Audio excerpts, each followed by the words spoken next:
ಭಟ್ಕಳದ ಪುರವರ್ಗ ಹೊರವಲಯದ ದುರ್ಗಾನಾಯ್ಕರ ಹೊಲಗದ್ದೆಯಲ್ಲಿ ಹಾಕಲು ಇಟ್ಟಿದ್ದ ಬಲೆಗೆ ಬೃಹತ್ ಗಾತ್ರದ 2 ಹೆಬ್ಬಾವುಗಳು ಸಿಕ್ಕಿಬಿದ್ದ ಘಟನೆ ಸ್ಥಳೀಯರಲ್ಲಿ ಆತಂಕ ಮೂಡಿಸಿತು.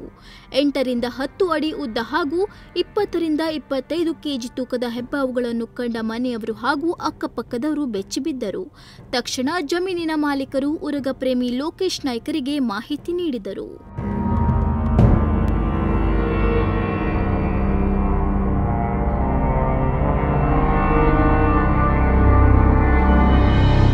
ಅನಂತರ ಲೋಕೇಶ್ ನಾಯ್ಕ್ ಅವರೊಂದಿಗೆ ಮಂಜುನಾಥ್ ನಾಯ್ಕ್ ಹಾಗೂ ಜಗದೀಶ್ ನಾಯ್ಕ್ ಸ್ಥಳಕ್ಕೆ ಬಂದು ಎಚ್ಚರಿಕೆಯಿಂದ ಬಲೆಯಿಂದ ಹಾವನ್ನು ಬಿಡಿಸಿದರು. ಹಾವಿಗೆ ಯಾವುದೇ ಗಾಯವಾಗಿಲ್ಲವೆಂದು ಖಚಿತಪಡಿಸಿಕೊಂಡ ಬಳಿಕ ಅರಣ್ಯ ಇಲಾಖೆಯ ಸಿಬ್ಬಂದಿ ಸಮ್ಮುಖದಲ್ಲಿ ಅವುಗಳನ್ನು ಸುರಕ್ಷಿತವಾಗಿ ಅರಣ್ಯ ಪ್ರದೇಶಕ್ಕೆ ಬಿಟ್ಟು ಬಂದಿದ್ದಾರೆ.